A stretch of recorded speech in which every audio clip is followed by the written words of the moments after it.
All right, this is gowning and gloving, take 2 for me. So,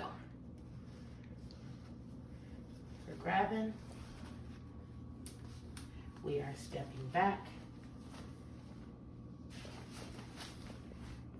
we are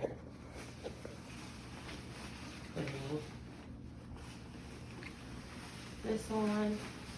We are waiting for someone to come and pin us up.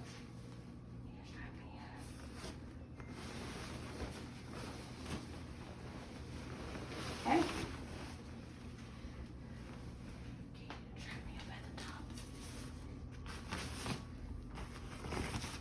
Thank you.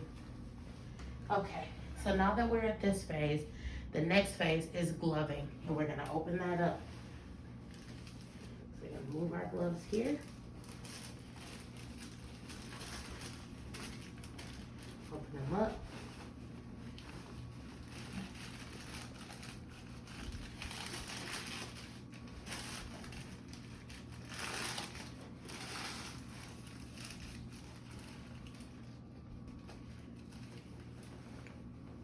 I'm gonna go right to right, thumb to thumb. We're gonna create that. Up, over.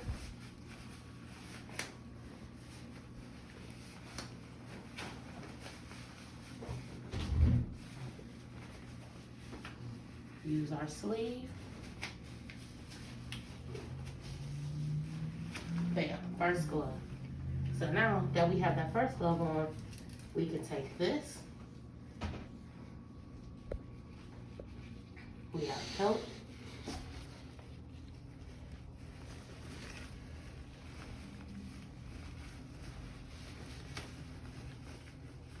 We can do the same thing. Sometimes it takes time to learn this. We gotta always remember to pinch that cuff. Oops. And it takes practice. It takes time.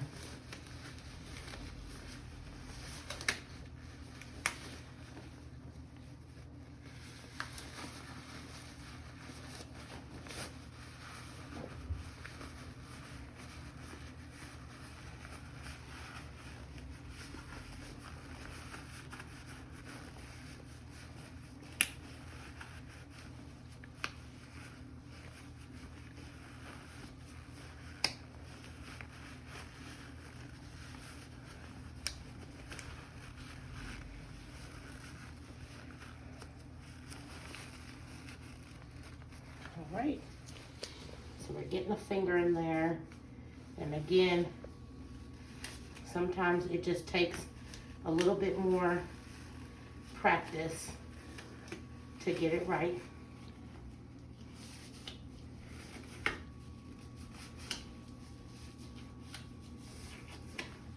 Unless we have our gloves. Now, normally when we gown all the way up, there will be a card. I think we lost the card in the transit, but at this point we are sterile and we are ready to begin setting up our table. So I'm gonna go ahead and I'm going to pick this up, give that to the circulator. Now, because the proximity of everything is so close, you typically want everything to be a little bit more space because you need sterile boundaries, but because my kitchen's kind of small, I'm working with what I have. So go ahead. Now that I'm sterile, I'm gonna go ahead and move my mail stand closer to make my sterile field larger. Now, I could begin my setup. So, I got everything I need in my bucket.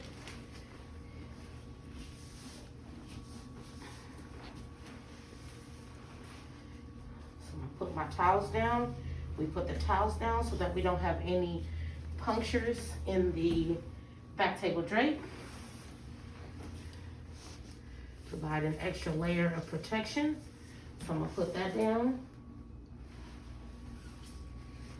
Okay. Then I'm gonna do some extra towels up here. These are gonna be the Raytex sponges, which is usually a count of 10. These are gonna be lap sponges. I believe those are count of 5. So we're just, again, we're gonna pretend. We're just gonna pretend that that's there. We're gonna put all of this sutures get counted in the emesis basin. And we're gonna have our sharps box open right here. We're gonna put our medicine cup on this stand.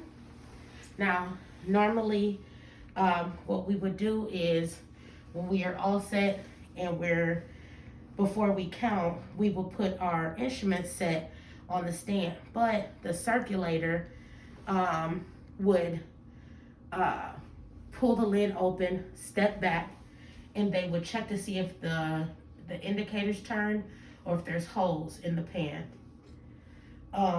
So after you do that, you're gonna grab inside and you're gonna step back and you're gonna put your table in the middle of your sterile field, such as so. So after you do that, I like to stay close to the sterile table. But before you put the instruments on the table, you need to make sure that the circulator approved that, meaning they check when you grab it, they've already checked the top. Before you sit down, you have to know that it's checked at the bottom, and the circulator will let you know that all good, okay? So I decided to go ahead and get, ahead of the game, and I put all of my forceps on the side, all of my retractors up here at the top. It makes it easier for the count. Set them up. And then I've got all my instruments right here. I also would set up, if I had more knife handles, I would set all those up here. And then everything can come out of the pan. I would also roll a towel to be able to set my instruments on, which is why you have more towels on your back table. So you could create like a small roll as such, pull those out and put those on. But we kind of wait to do that until we have a count going. Okay? So now I also have my syringe in here in case we need to administer medications. So the circulator again will give you medication, and you're gonna have your what they call a hypo. You're gonna have your marker wherever you need it to have, so that way you can label on the cups. Your hypo, your Bovie, your cauterizing instrument will be right here, and then you will have things on your mail stand that need to go right away. So we need to make sure we have everything ready, anticipating the next step. So that's what we're always doing as surgical techs, is anticipating the next step. So next I will go ahead and start counting with my circulator. If I felt like everything was ready to go, I would count with her. Now we can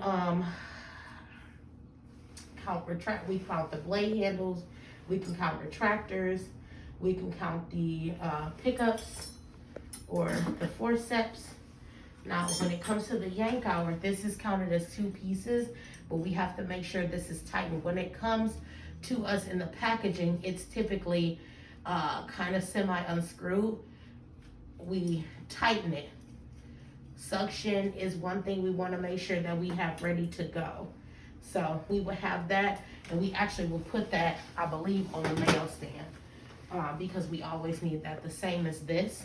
But we wouldn't prep that until after we did all the counts. So again, this is all pretty much what I took away from what I learned. Then you will begin the count, so you will count out loud 2 Alice's, and you will go 1 and 2. You're gonna separate everything so the circulator and yourself can see everything that you're counting. 2 cryos, 2 cokers, 2 perforated towel clamps, 1 scissor, 2 Adson clamps, 1 needle holder.